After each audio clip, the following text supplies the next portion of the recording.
Welcome to HIV Hope and Charity, a podcast series brought to you by TVPS, a charity that's been supporting people affected by HIV since 1985. I'm Sarah. And I'm Jess, and we work for TVPS. And our aim is to get as many people as possible HIV educated. If you like the podcast, please rate, subscribe, and leave us a review wherever you listen to your podcasts. So, welcome, Jess, to HIV Hope and Charity. Hello. How are you? All right? Yeah, I'm good. Good, thank you. How are you? I'm very good, I'm excited for this episode, is what I am. Oh, good. I think you should be. So we have no guest this week. In fact, the next few podcasts, we're not going to have guests, but we are focusing on our HIV Heroes. Yeah, I love this concept. It's such a good idea. Me too. I do think it's a good idea. And there's lots of iconic people, aren't there, that kind of work in the HIV sector, but they don't always get recognised. I don't think it's a sector we're very good at kind of pushing ourselves forward or kind of promoting ourselves sometimes. Absolutely. And I think, you know, as we know from watching It's a Sin, more and more people are open and interested and want to learn more about HIV. So let's look at people who are doing things in the world of HIV now, and people have done it in the past, and let's share that. Let's educate people and ourselves, because I know that when we've been doing research for this, we both have been quite surprised and learned a lot, haven't we? Oh, definitely. I class myself as a historian. Is that what I'm going to call you? You're an HIV historian. I like that you're self-proclaimed. Yeah, I have no qualification. Just decided. No training. Job title I've given myself. Oh, amazing. Well, so you're going first. Well, you're doing this episode. So who are we focusing on this week? Okay, so I've just realised this right. This is not a good way to start. My first hero is Patient Zero. That does rhyme, but wow, what a choice. Now, look, I know that sounds like the start of a horrific limerick, but bear with me.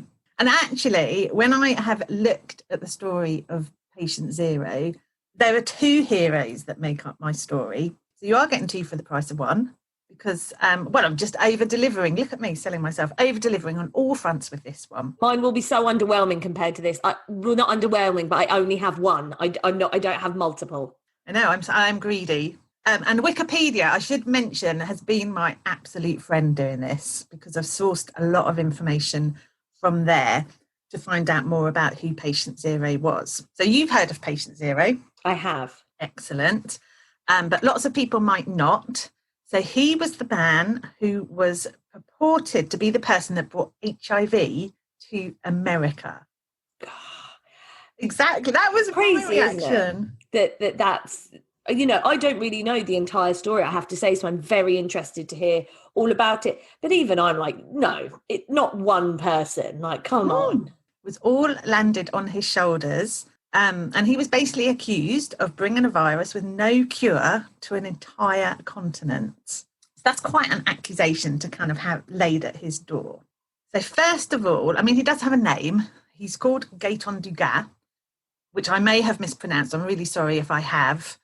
And he was originally from Canada. He worked as an air steward for Air Canada. He was born in 1953 and he died of AIDS in 1984. Now that date is important because a lot of the controversy around him happened after his death, so he couldn't defend himself. That's so hard, to not have a right to reply, to not...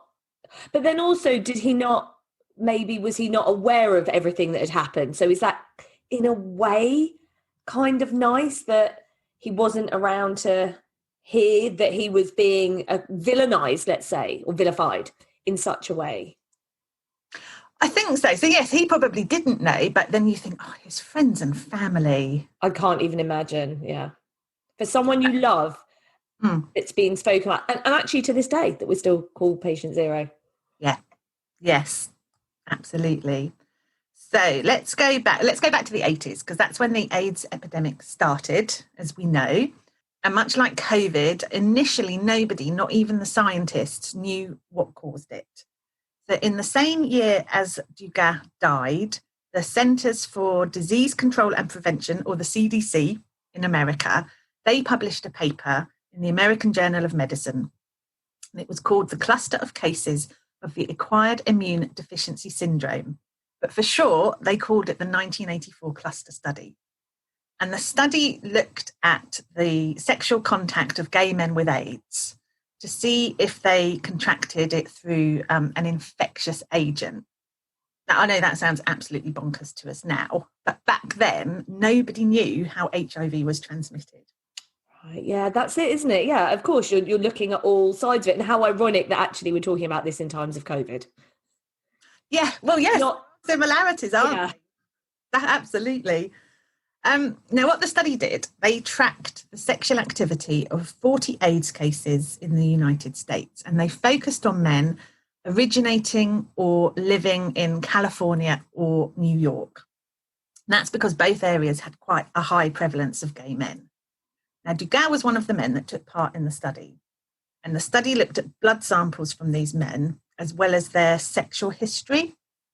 So they looked at samples that had been collected from diagnosis onwards. So the report was published during the year that he passed away, but the samples and information he gave them were obviously collected prior to that, because that was my first thought, was that they collect samples from people after they've passed away, but no. And then, of course, you'd have time to compile the report. And the report, as you would expect, they didn't put patients' names in the report because of confidentiality. So they used codes to reference each participant. So, for example, LA3 or NY15. So quite easy to identify the area, Los Angeles or New York, but you can't identify the person because they're just a number. Now, the code that was used for Dugas was O57, and the O stood for out of California, or some people say out of area. I think it depends what your source of reference is. Now, at some point during the production of the study, the O was changed to a 0. Now, here's why that might have happened, because I know that sounds mad in itself. Why would someone mess around with a report? But there's a paragraph in the report that mentions a hypothesis of HIV being an infectious agent, and it gives an example. So it says if patient 0 is the carrier and has sex with 8 others, there'll be possible source of AIDS infection in 3 of them. So they're trying to evidence how infectious HIV is, or what time. Yeah. Now, it's possible that someone thought this referred to Dugas, O57, and changed the O to a 0. There'd been a typo. So they thought the patient 0 is the carrier. They thought that was Dugas and he should be 057. Oh, wow.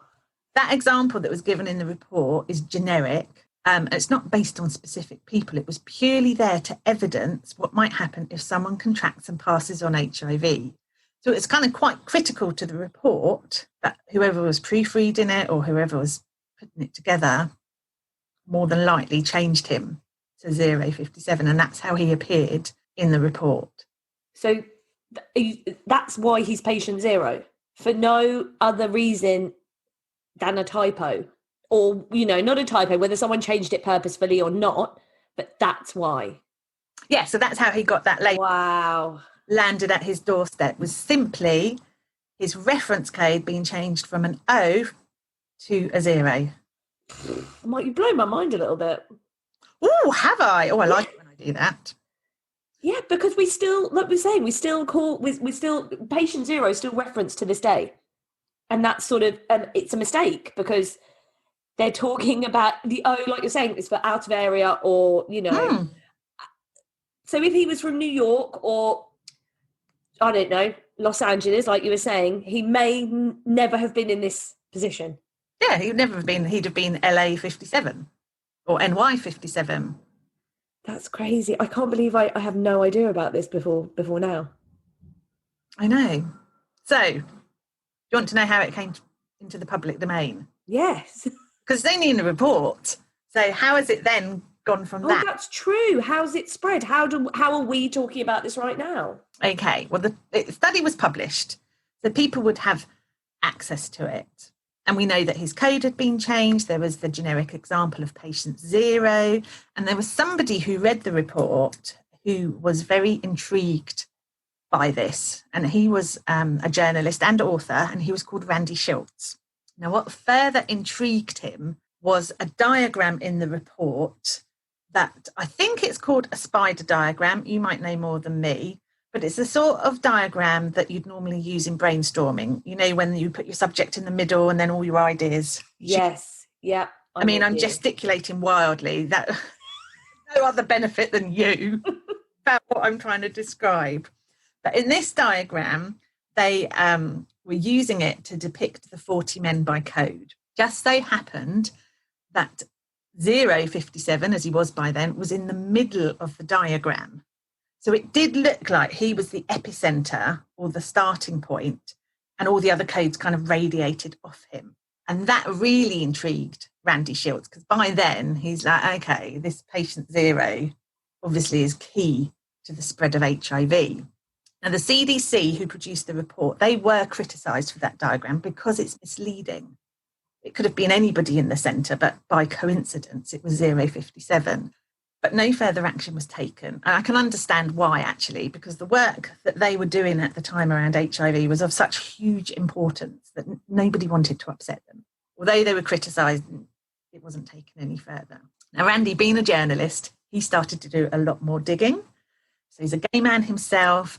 The gay community was close-knit, it still is very close-knit.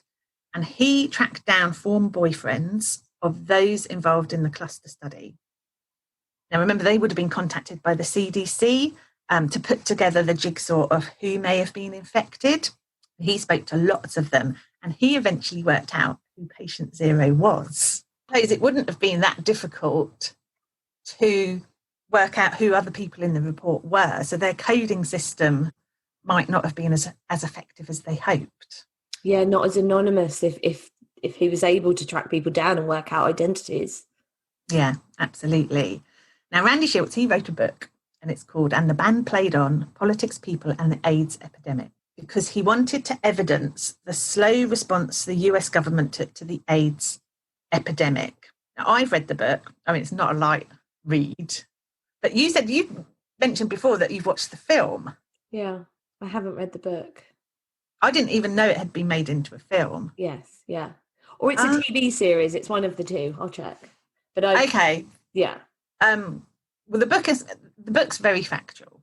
Lots of dates and kind of timelines, because it's trying to show how slow the government were. And it mentions patient zero. And actually, I think what was written about him, it wasn't that factual, to be honest, because he is mentioned in the book, and it's very evident that Schultz thought he was one of the key players in spreading the virus. So he portrays Dugas as charming, very athletic, someone who, by his own admission, had averaged hundreds of partners a year. But he also implies that Dugas was reckless and intentionally infecting other men. The book was published in 1987, and that's really when the patient zero label started to gain traction. So there was a lot of publicity around the book. Obviously, they want to sell it. And the publishers used patient zero as part of the marketing tactic. And that really, as far as I can tell, is how things stayed until 2016. So over 30 years later. That's bananas. Mm.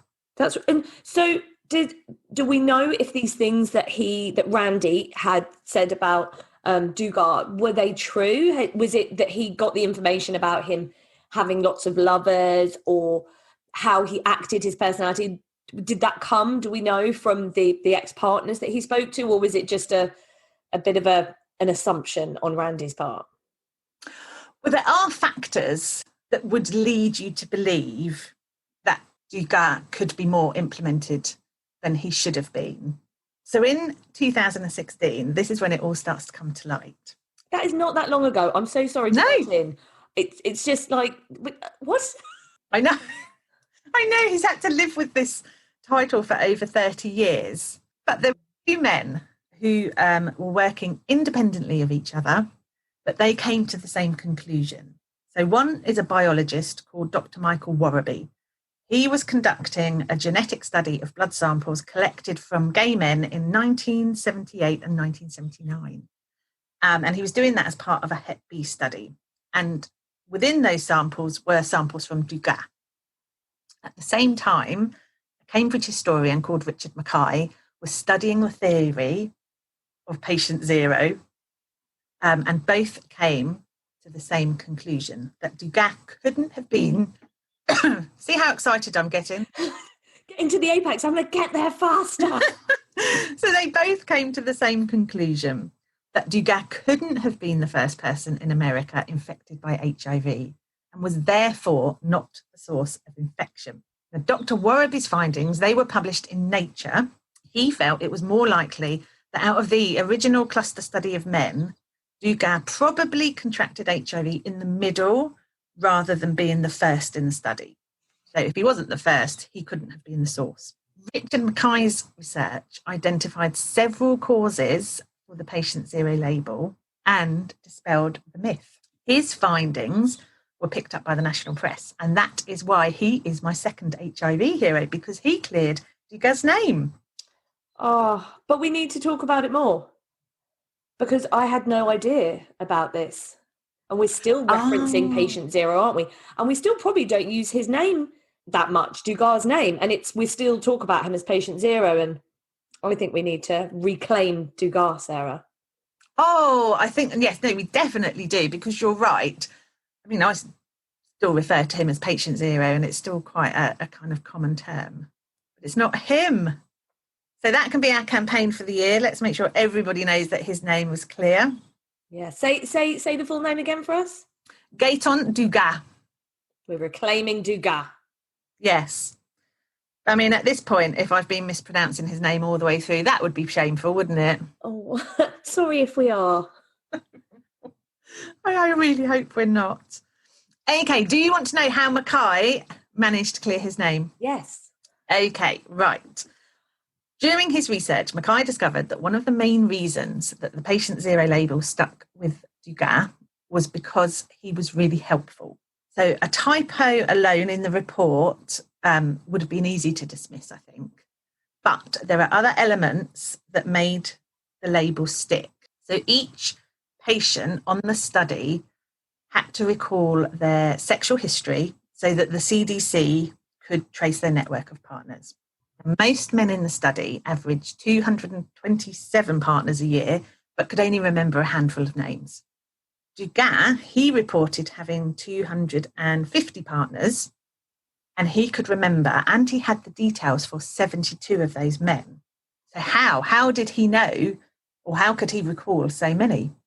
Oh, especially in the days before social media and things. It's not like you're adding people, is it, on Facebook or something? No. Did he have a little black book? Was that a thing then? Excellent thinking, Jessica. Yes, they said he kept a diary. Oh, wow. Apparently, he was very organised and very methodical. And if you think about his job as an air steward, he would have had to be organised, wouldn't he, to know where he was flying to and, you know, what shift pattern he was working on. So he kept a diary, and he was very willing to share details from the diary. He wanted as many people as possible to be contacted, which you think, well, that is a very different character portrayal to the one in Randy Shilt's book. Completely. Now, not only that, but lots of men could recall him because he had an unusual name. I know, I didn't even think about that until I started looking into it.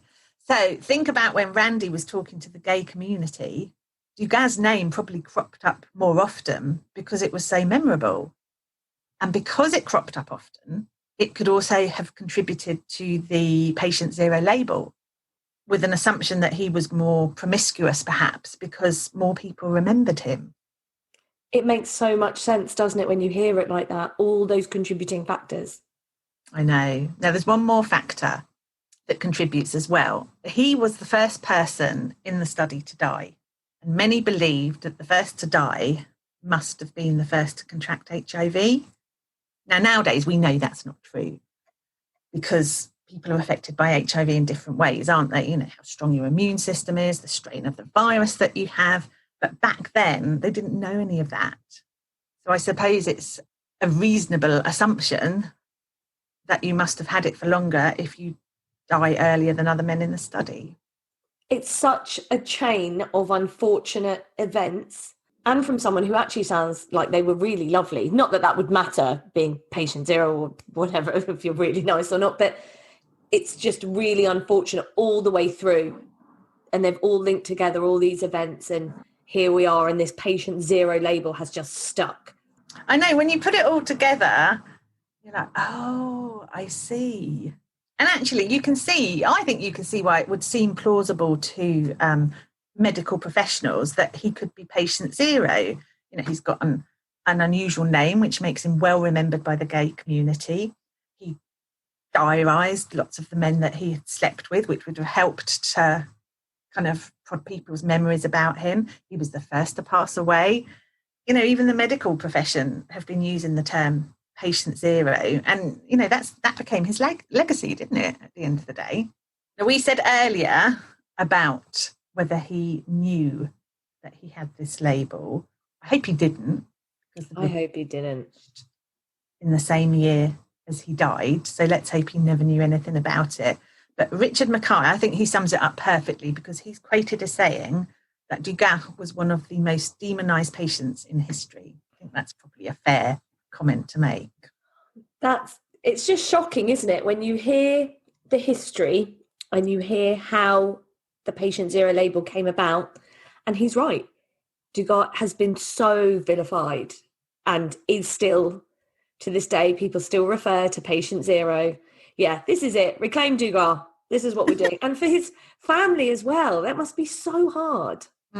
Absolutely, yeah. And his friends and his ex-partners, you think they're all kind of involved, but not able to speak up to say, no, this is like a character assassination. This isn't the type of person that he was. Right. Shall I tie up some loose ends for you? Yes, please. Where are they now? Because we all like a tidy podcast.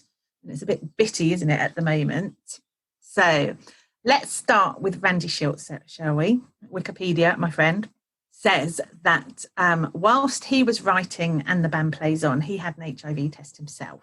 He didn't want to know the result because he felt it might interfere with his objectivity as a writer. But when the book published, he then found out that he himself was HIV positive, and he passed away in February 1994. Richard Mackay, my hero, he's an academic historian and a professional coach, and he went on to write Patient Zero and the Making of the AIDS Epidemic, which was published in 2017 by Chicago Press. I haven't read it, but I'm going to, because I bet that's going to open my eyes even further. I want to borrow that after you, please, because, do you know what? I have to get my own copy. Times of COVID, actually. I'll order my own copy. Yeah, yes. I'm really interested to read more about this now. I think when I read it, it might elevate Richard Mackay from my hero to something far higher. I know. Who else did we mention? Dr. Michael Worraby. Now, he's continued his scientific work, and he's involved in investigating the spread of COVID-19. So another all-round good egg. And then, having looked at all this, I was intrigued as to how HIV actually reached America. And I thought, we kind of need to address that, don't we? We can't just leave people hanging and say, well, it wasn't Dugas. Well, then who was it? Yeah, that's true. How did this happen then?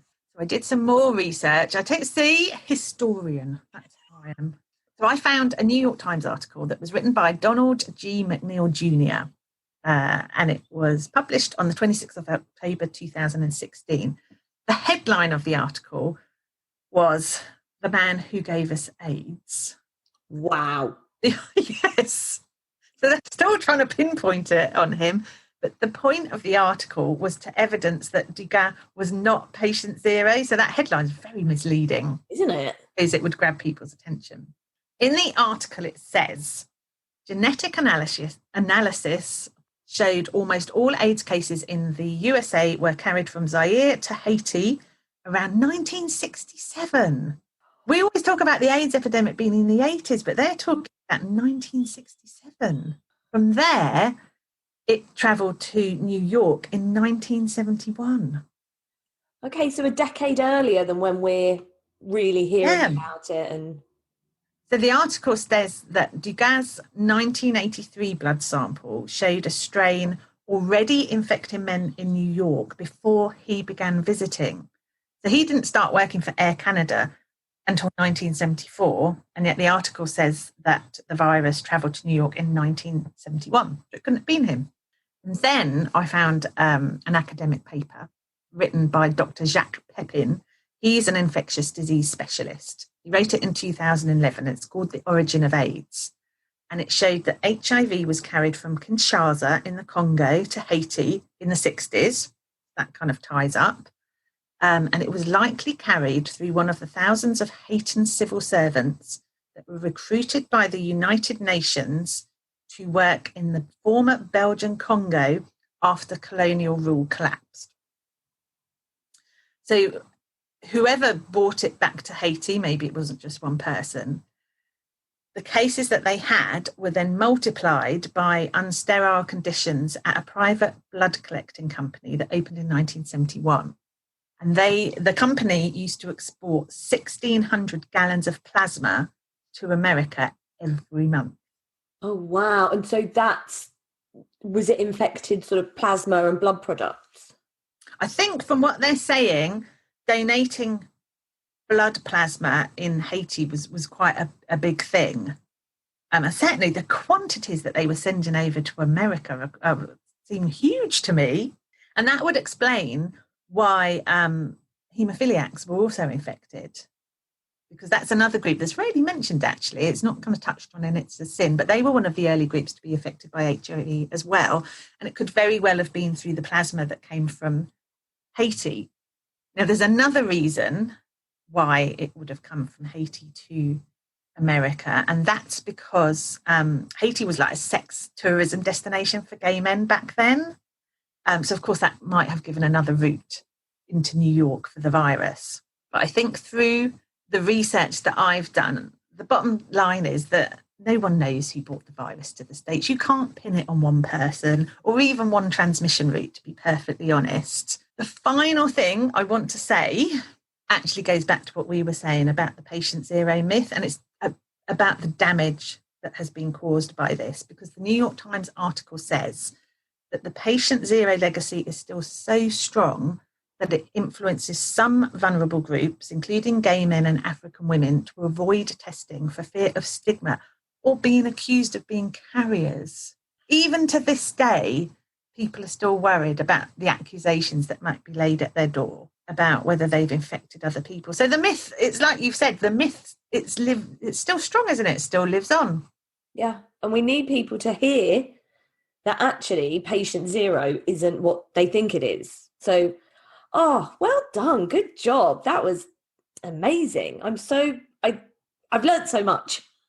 Oh, so did I as I was doing it. And actually, although Randy Schultz, I was kind of like, boo to you for spreading it. I can see why it grabbed his attention so much, because I think it's quite a compelling, it seems trivial to call it a story. This is someone's life we're talking about. But to kind of really look into what happened in America and to how they came to the conclusions that they did, I can see how it gripped his attention. And of course he wants to break the story of how this came to America. And you want to make sense of what's happening in your community, what's making people ill, what's killing people. So I know what you said. I can, hindsight's a beautiful thing, isn't it? We can sit here in 2021 and look back and think, like you were saying, boo, Randy. But actually, at that time, yeah, you would be fascinated by where this came from. And to be fair, he did an awful lot of research. Yes, he did. And his primary kind of motive was his anger at the government and how slowly they were responding to the epidemic. And I can understand, I mean, we've all had opinions about COVID, haven't we? And how, different governments around the world have responded to it. So I can understand why he would be wanting to kind of bring this out to the public domain and show people that the government haven't acted properly. It's just a shame that when going through all the research, he spots this patient zero, kind of puts two and two together and comes up with something that's completely untrue. Yeah. Well, this is good. Let's hope, there are reports out there now, news stories. Now there's this podcast that hopefully will get more people educated and realising that it's not patient zero. Absolutely. And thank goodness for people like Richard Mackay, historians who are interested in the the history of HIV and work tirelessly to make sure that, you know, the truth is told at the end of the day. Yeah. Well done. Oh, I'm just, my mind's blown a bit. I'm a bit lost for words. It's so much information in a short space. It's a bit too much information. I appreciate that. But yeah, no, fantastic. Down now. An amazing first episode. Great choice, Sarah. Can't wait for episode 2. Me too. I will see you soon. Okay. Thank you for listening to HIV Hope and Charity.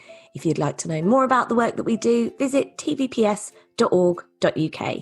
And please like, subscribe and rate the podcast if you enjoyed it.